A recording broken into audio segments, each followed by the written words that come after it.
Good morning, everybody. Good morning, everybody. How you doing? Um, uh, I am Skip Fidura, and I'm doing the session today. And hello to you wherever you are in the world. Now, while I get the slides up, can everybody just put in the chat really quickly where you are, where you're coming from in the world?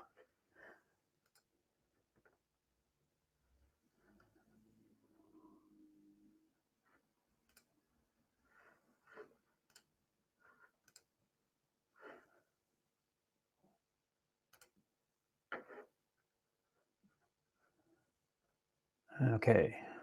All right. Well, I think we're up. We're live. We're good. Let's get going. Okay. So, like I said, I am Skip Fidura, and I am a fractional CMO. So, which is just a rebrand really of the word part-time. So I work with businesses that are transitioning from startup to scale up, defining their go-to-market strategy and helping position them from Series A investment rounds and later. Unlike a consultant, I not only help develop that strategy, but I hang around for the implementation. So I'm there to collaborate with the team, optimize the strategy we put together. Basically, the part-time nature of it means that you can spend more on your marketing than on your marketers. Now, we've got a really complicated, not really complicated, that's not, it said in the intro, or it said in the thing online, that this is an easy thing to do, but there is some math involved. So for this to work, I want to make it as interactive as possible. So please feel free, get involved in the chat. I will stop regularly and give you an opportunity to ask questions, and we'll see how we get along. Okay. So, do your attribution models accurately tell you which of your marketing efforts really genuinely work? Can you use your attribution models to determine where you should put your budget, or do they just tell you if your best guess was wrong? It really should be quite easy, right? How much did we sell? How much did the marketing cost? You do the math, you calculate the ROI.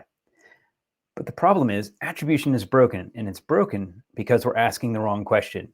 So I'm going to give you some background, and then I'm going to give you what the right question is.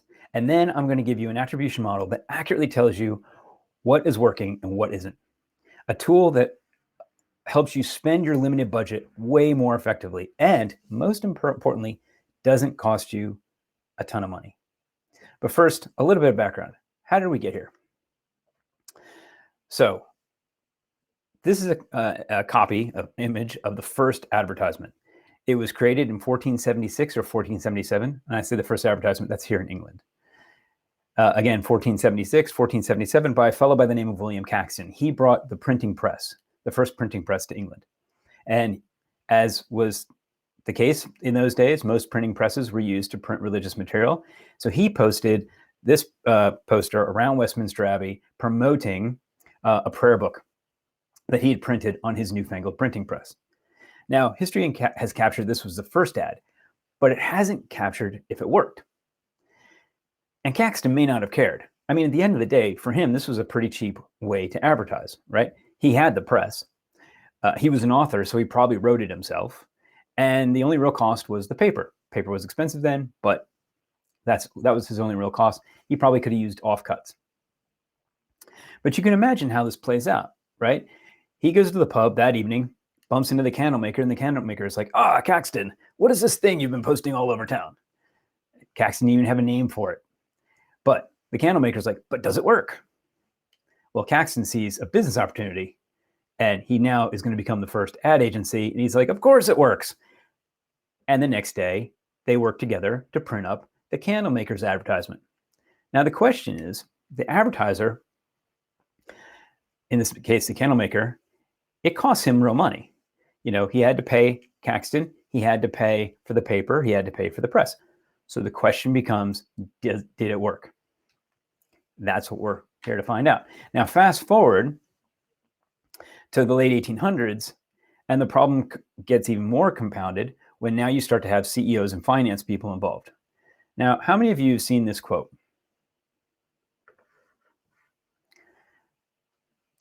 So half the money I spend on advertising is wasted. The trouble is, I don't know which half. Now, when this quote was first uttered in the late 1800s, you can almost imagine the next sentence was, marketer, go figure it out. The greatest irony, this is the greatest irony in marketing, this quote. First, it's attributable to not one, but two men. A quote about attribution can't even be attributed properly.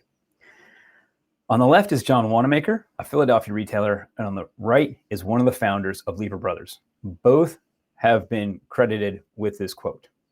The second great irony is that neither one of them said it, or at least nobody can find any evidence that either of them said it. But the sentiment of this quote has had far-reaching repercussions. For the last 130 years, we've all been trying to figure out what part of marketing was wasted, what part of the marketing budget was wasted. We've been trying to figure out where our marketing, well, sucks, really. No wonder marketers are such a cynical bunch. We're always looking for where it went wrong. And that's kind of where we left things until the 50s and 60s when television became the go-to channel for advertising. Now, at this point, you really need to know if it works because it costs a lot of money. And some people came up with the first attribution model. And what it did was it looked at the correlation in changes in sales versus the overall marketing mix. Basically, if we spend more, do sales go up? If we spend more here, do sales go up? It had some limitations. It could look at all of the channels, but it couldn't measure the impact of messaging or targeting. So you could say you could target no more than I put more money in TV than radio, sales went up. TV is good. But that's about as much targeting as you could do. It was backward looking. So, and it could take months to get the answer. So you couldn't really use it to predict anything. But the biggest limitation was the ability to fiddle the numbers.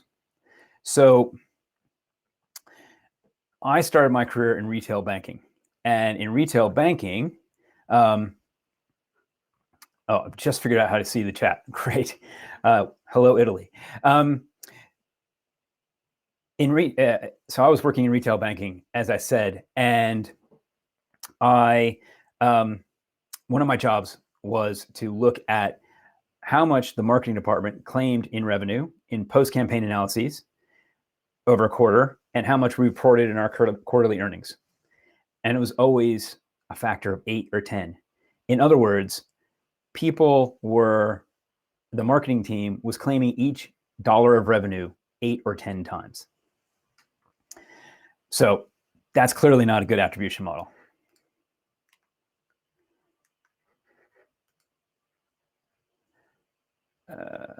Okay, hang on.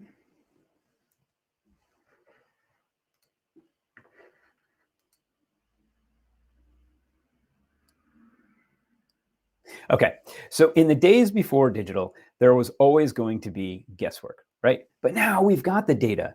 If you do a Google search on marketing attribution model, you get 58 million results, right? But there's some of the weaknesses are inherent today. Were always there, inherent in those models. They're all backwards looking. They're either cheap to build but very easy to use, although that makes them very inaccurate. So they only look at certain touches in the sales journey, which ignores a lot of what we do as marketers, and they struggle with externalities like weather or a global pandemic, or they're really, really accurate but really expensive to build, really hard to maintain, and too hard to really use on a day-to-day basis. And even with all the information that we have, only 13% of marketers rely on even the simplest attribution modeling to measure their advertising success. So that's not to say these models aren't useful as analytical tools, and they should definitely be in your toolbox, and you should know how to use them, and we're going to go through that now. But they should not be used to determine if your marketing is working, or worse, should not be used to determine your bonus. Okay, so first touch. Some argue that getting the first touch is the hardest, and therefore that's the most important, and that's what we should measure. This is a great way to figure out where you're getting your best leads. Of course, if you're not selling, it doesn't really matter. So last touch is arguably also the most important. This is really good at telling you what channel is driving sales. Now, getting a little bit more complex, you think, well, okay, but if your first touch was a long, long time ago, maybe it's not as important. Okay, so let's think about how we can decay that. Now, decay models are more accurate versions of the models that we talk about because they include more of the touch points. And what they do is they decay them based on some logic. So in effort decay, the first click, as we said, is the hardest to get, but other clicks are important. So we include them in increasingly lower importance. In other words, the closer you get to the sale, the less effort you need to convert the person. Interesting theory. Therefore, those touches count less. Or time decay. The last click is not the only influence on the sale, right? All the clicks and touches before that last click are important. But as they get older, they get less important. So this works more on recency than anything else. Now, those look at a lot of the touches, sorry, but you can not decay things and still look at multiple touches. Multiple touches don't care so much about the whole journey. They focus in on specific parts of the journey. So the first one we're going to look at is the U model. I like to call this the absent dad model. There for the birth and the wedding, but skipping all the tedium of changing nappies, sports days, teenage hormones, and the like. Journeys are really random, but we know the first and last touches are really important, and that's what this looks at. Now, this is good if you want one model to look at both demand gen and conversion. In other words, if I get somebody comes into my ecosystem via this channel and they buy via that channel, those two things are the most important, and that's what I'm going to weight accordingly. Now, W-shaped models, now we're going to get into a couple models that are really good for B2B. It looks at the first, last, and some important touch in the middle. And the reason this is good for B2B, first, helps the marketer know where the lead gen is best coming from. The last touch tells sales the best last channel for getting the sale. And that touch in the middle is when marketing hands it over to sales. The zigzag model looks at all important touches. I've only got 5 in the example, so it again is only looking at 3, but again, really good at B2B for capturing, if you want to capture people moving through the funnel. They came in and they moved to the next stage in the funnel, and that's the channel that got them there. Now, what does the future hold?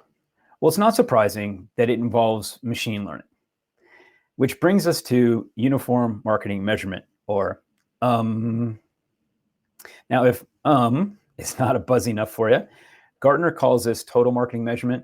Forrester calls it unified measurement. I guess you could combine the two and look at total unified marketing measurement. That would be TUM. I like that. That kind of works for me. Now, this was developed back in 2000 to amazing fanfare. I remember everybody was talking about it. It was going to revolutionize advertising. It was going to cut through the Gordian knot of marketing attribution. And it came together as a collaboration of trade bodies, agencies, and brands. It had one big problem. It required a lot of power to cut through that Gordian knot. It required cloud computing. Only they didn't call it that then. It required machine learning. It required an organized version of your data. It required these 3 key components, none of which would be readily available for 15 years, which made it really expensive and really hard to use. So it was only ever used by really big companies for really big strategic questions. In other words, it came out with a whole bunch of fanfare and then fell flat on its face because it didn't live up to the hype. Now, I suspect this is where we're going to end up. I suspect that this will be the future, but we're still not there yet. So all these models have been developed to answer the question, which half is wasted? And it turns out, as I said earlier, that is the wrong question. Do you care which half is wasted? No, you care which half worked. You want to know where your spend is driving the most value to your business. So as I said, I'm going to show you a completely new approach now. You can implement it without a data scientist. It will tell you where your current spend is most effective.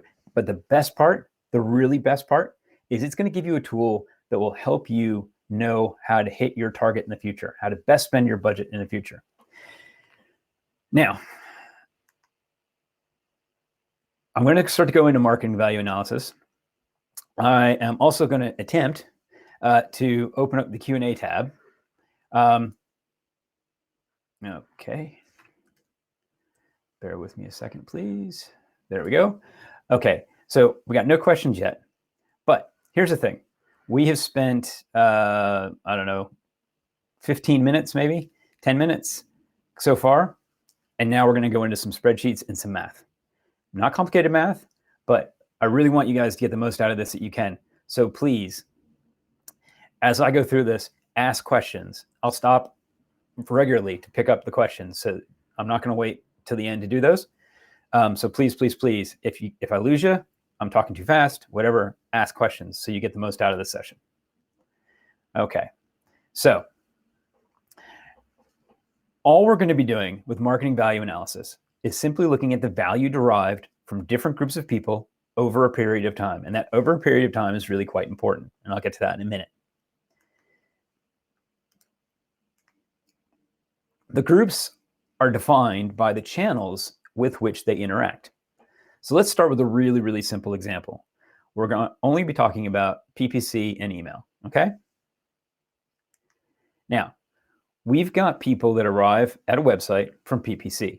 Obviously, in this case, PPC only is 10,000. We've got those that come from email only, again, 10,000. And we've got those that come from both, 25,000. Now remember, this is over time. So if you arrived on from PPC today and email next week, you go into the both category. If in this period of time you never came from PPC and only came from email, you're in the email only bucket. Clear so far?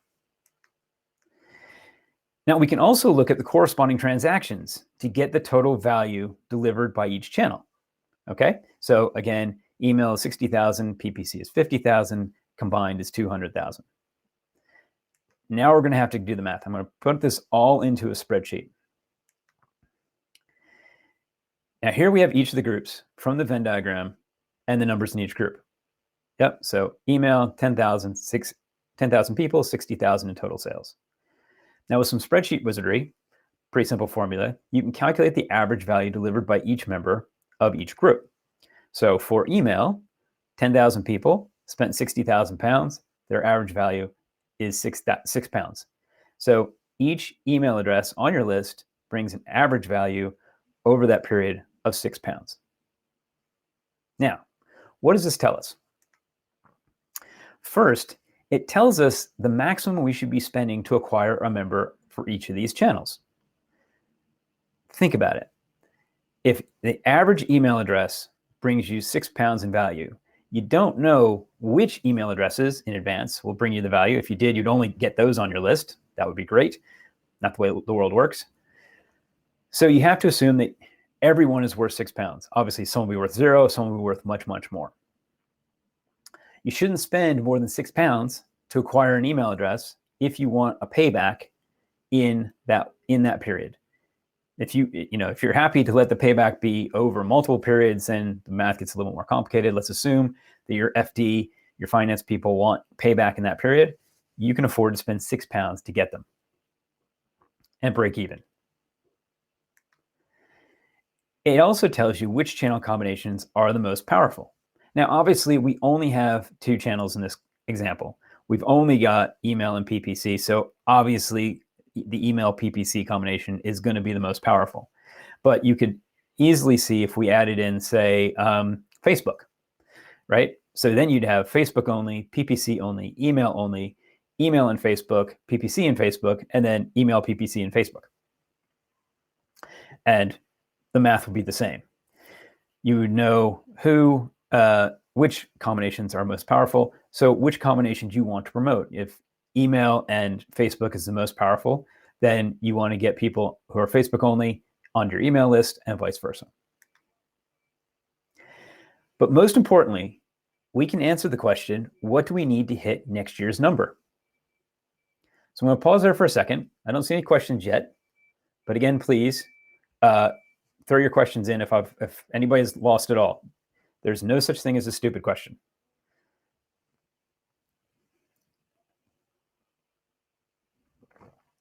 Okay, I'm going to crack on. So, as I said, most importantly, we know what we need to hit a future target. So this year, let's say our target was 300,000. We did 10,000 over it. Great. Next year, they set the target for 400,000. Okay, so we just work the numbers backwards. The average value per lead stays at £6.89. So we need 58,065 people to hit our target. Okay, really simply, it is 400,000 divided by £400,000, the target, divided by £6.89, the average value, tells you the number of people you need. Now, there's some caveats to this. Obviously, we've done nothing to change conversion rates. If you are able to affect conversion rates, that's a game changer, because then all of your average values will change, and therefore the number of people you need to hit those average values will change. The other big caveat is we need to be able to find 13,065 people who will behave like your current list. And we're going to talk in a minute about what happens if you can't do that. But a first touch analysis would be really, really useful here. Knowing if PPC and or email, for those PPC and for all of them, which of those was the first touch, tells you where you can put your money, or where you should put your money. But let's get into that in a little bit more detail. But first, this is a good time to mention the time component. In general, this should be your standard business cycle, but you can also split the groups around an event. In this case, you can track new additions.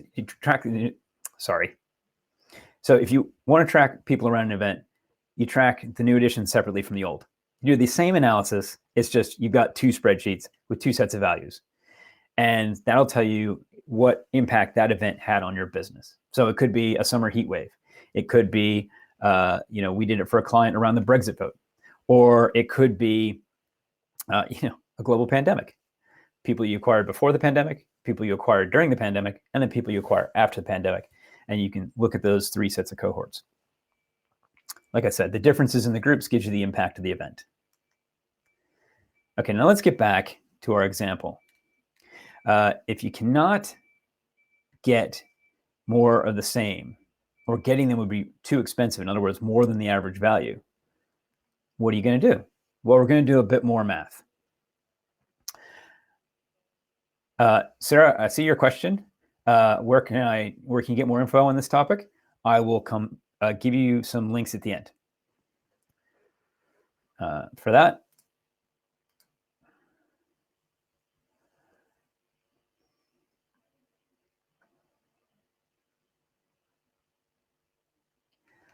Naveed asked a very good question. Naveed, I'm going to hang on to your question till the end, but that's a very good one. Naveed wants to know if we're looking at lifetime value or just a one-off transaction. It actually doesn't matter which you look at, but we'll get to that right at the end. So if you can't get any more, we're going to do a bit more math. So our bit more math is, well, hang on. We know that purchasers spent £210,000, if I did my math right there. We've got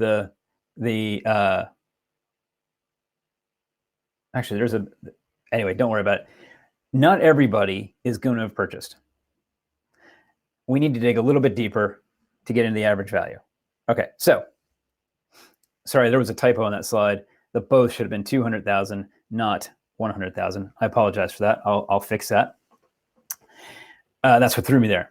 So let's go back to our original table, right? So you've got same numbers again, 10,000 PPC people, £50,000 in total sales, 10,000 email people, 60,000 in total sales. and then 25,000 for both, 200,000 in sales. Same numbers we had before, right? Great. So now I've isolated the number of purchasers in each group, because the reality is not everybody's going to have purchased, right? I've got 10,000 PPC only people, but not all 10,000 of them purchase. We know that most won't have. So let's say we've got a conversion rate on PPC only of 25%, so 2,500 people. Okay. So again, we can do a little bit of math, and we can say, look at the average purchase value. In other words, how much is each purchaser worth to you? So we've got PPC, 50,000 in total sales, 2,500 purchasers. That's 20 pounds each. Email, 60,000 total purchases, and 2,000 purchasers. So 30 pounds each purchaser's worth. And then for both, it's 40 pounds. Now, question. If you can only pick one, what would you pick? Well, obviously, if you could only pick one, you'd pick PPC and email, but you can't acquire somebody at both in the same time. You've got to go out and acquire them. At some point, there has to be a first touch. You can't have a first touch from two different channels at the same time. So both is what we'd like to get to, and we'll work to get to it. But we can only pick PPC or email. We're going to put our money behind email only because it's got the highest average value for purchasers. It also had the highest average value. So we're winning on both metrics.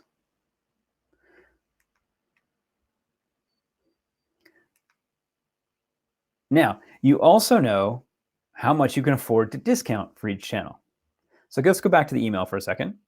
We know that email only, the average purchaser value for email only is 30 pounds, and the average total value is 6. So you can spend up to 24 pounds on purchasing incentives for email only and still break even.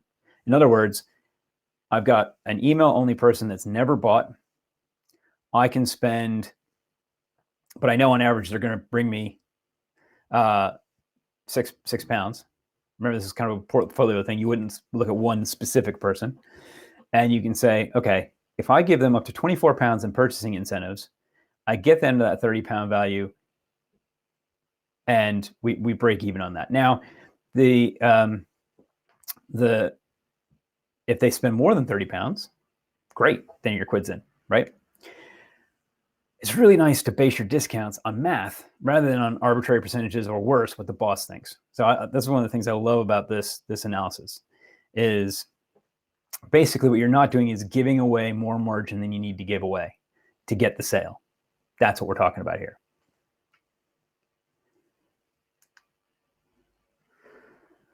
Okay, so I'm going to stop here.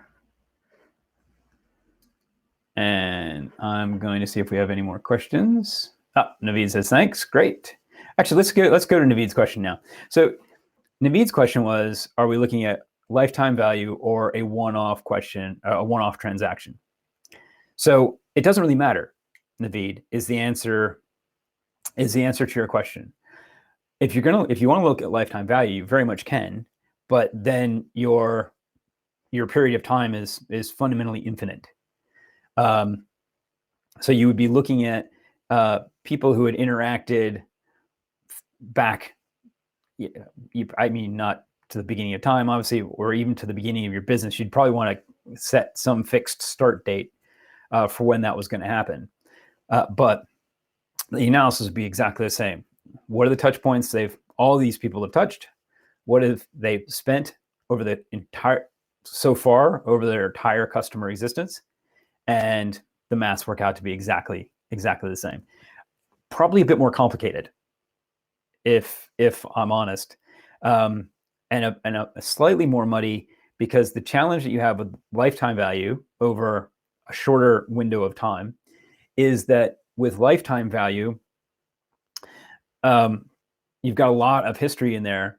And remember, one of the benefits of this approach is it tells you where to put your money now. So if there's been any fundamental change in your customer base, in your product offering, in your pricing strategy, any of that kind of stuff, all that kind of gets baked into those historical numbers and makes the model less useful for predicting where to put your money now. What I love about this approach is, as a CMO, I regularly go into board meetings, and if the FD comes in and says, "Hey guys, I just found an extra £100,000 in the budget," or we were going to spend it on this project and we canceled the project, so everybody, we've got £100,000.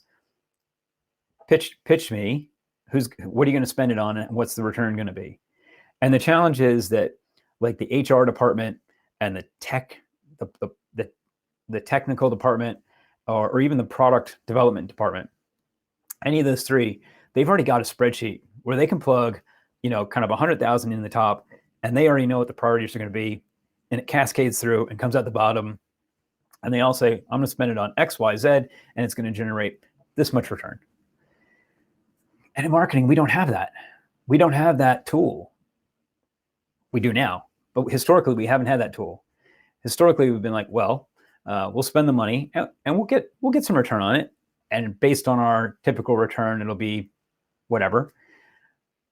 But because we don't have that laid out in a really logical, coherent way in a spreadsheet that we can walk the finance director through, that isn't built with a ton of assumptions, every one of those assumptions they can poke a hole in. So very sudden, what you think is a really solid argument ends up looking like a piece of Swiss cheese. Lots of holes in it. And then the money goes somewhere else. So this approach solves that problem that we have as marketers. And so you want the data to be as recent as possible. But there's no reason why you couldn't do both, right? You could have this is the analysis over the last period, or using data from the last business cycle. And this is the analysis, the lifetime value analysis. I hope that answered your question. And okay, so that's all the questions we have at the moment. I'm going to crack on. We are getting really close to being done, so we'll have plenty of time for more questions as well. So you're sitting there thinking, okay, Skip, how do I get started? Well, I'm going to give you 5 pretty straightforward steps. I'm not going to say they're easy, because at least one of them isn't super easy. It's not complicated. It's just got some difficulty to it, if that makes sense. So the first one is identify your channels. Now that's actually sometimes more complicated than you think, because as marketers, it's easy to say, oh yeah, well, we do PPC, and of course we got SEO, and some people come to our website direct. Maybe the website should be a channel. That's a good one. Then we do Instagram, we do Facebook, we do email. You can sit there and in a minute or two write down all the channels that you're using. Fine. But what about customer service? What about the chat bot on your website, which you don't actually own, because that's a customer service function? What about your support team? What about, I don't know, depending on what you do, if there's any kind of like home installation piece, the people that go do that. So the channels, now, of course, home installation is probably after the sale, but you see where I'm getting with this. You have to think about the entire customer experience, not just the marketing experience, if you want to do this truly, truly accurately. Step 2, identify who interacts with each channel and put them into groups. Like this is the one with difficulty, not complicated, but difficult to do. This is like lifting a really heavy box, right? Not complicated. I know how to lift a box. That's easy. I've been lifting my whole life, but this is a heavy one. So finding all those channels, tying all that data together, that's the difficult bit. The next bit is looking at the sales by group. Sometimes this is complicated too. If you do e-commerce, dead easy, not a problem. If you do a mixed strategy with online and offline, sometimes that's going to be a little bit more complicated. But getting better as more people, give their email address over for receipts and stuff like that. So much easier to start to tie those things together. And then you do the math. You just do the math. And you become a much, much smarter marketer, a much more effective marketer, a better marketer. I said it was 5 steps. Turns out it's only 4, because I'm done. Now, I've never seen this analysis anywhere else. So back up to the question from Sarah. I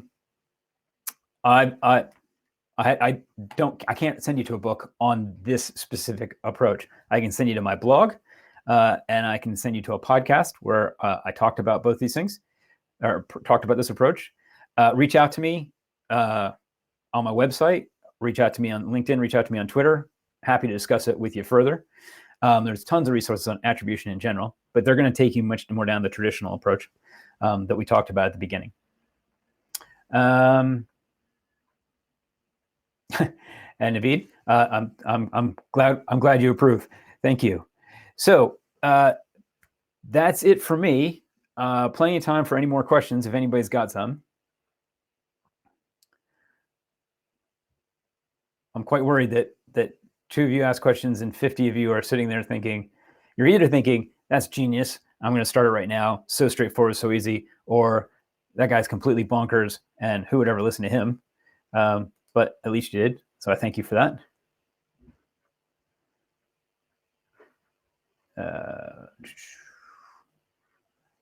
All right, you know what we're going to do? I'm just going to move this to where it is much more useful.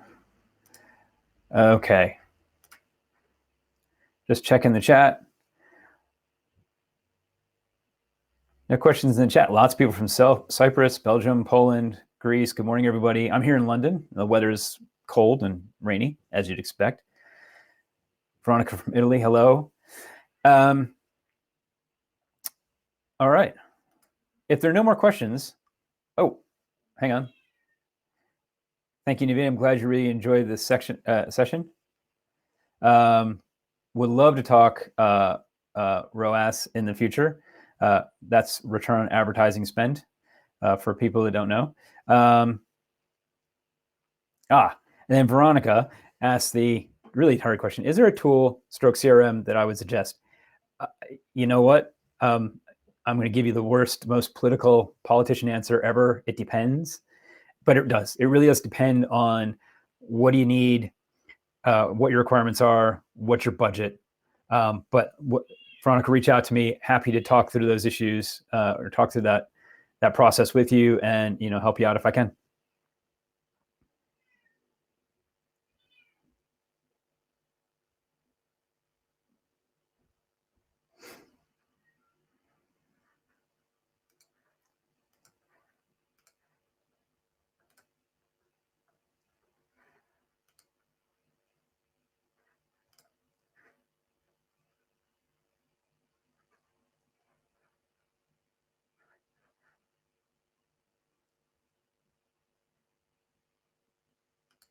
Okay, guys. Well, I think we got all the questions. Oh, nope.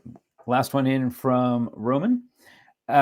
Is it right that people who come from different channels have higher revenue? Sure, Roman. They'll have different revenue. I mean, from several different channels at one time. Okay, so the whole question from Roman is it right that people who come from several different channels at one time have a higher revenue? That is typically what I have found in my career, that the more engagement you have with people, the more they will spend. It's not true in every case, and you'd have to do that analysis for yourself. And if there's a channel combination that has lower revenue than either of its components, you really have to start to question the benefit of that. Like that's probably that would indicate to me a pretty huge strategic issue with how those two channels interact. So you might have the same, and again, the other thing you need to look at is it a big enough difference to really worry about? If it was a pound here or there, I probably wouldn't worry about it. If it was but 10, 20 pounds, then you're talking a significant difference. So yes is the answer to your question.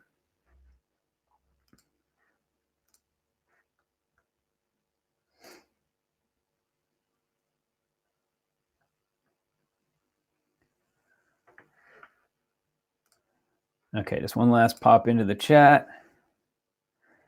Nothing new in the chat. All right, last call for questions. Give it about 30 more seconds. Anyway, while I wait for the last call for questions, folks, thank you so much for taking some time out of your day to spend 45 minutes with me. I hope you got a lot out of the presentation. If you didn't want to ask a question or something occurs to you later, please reach out to me. I walk through this in quite good detail on my blog, but anything that's not clear, please don't struggle with it. Reach out. I'm happy to answer questions, happy to help. And with that, I'm going to say enjoy the rest of your day. So stay safe and make good choices.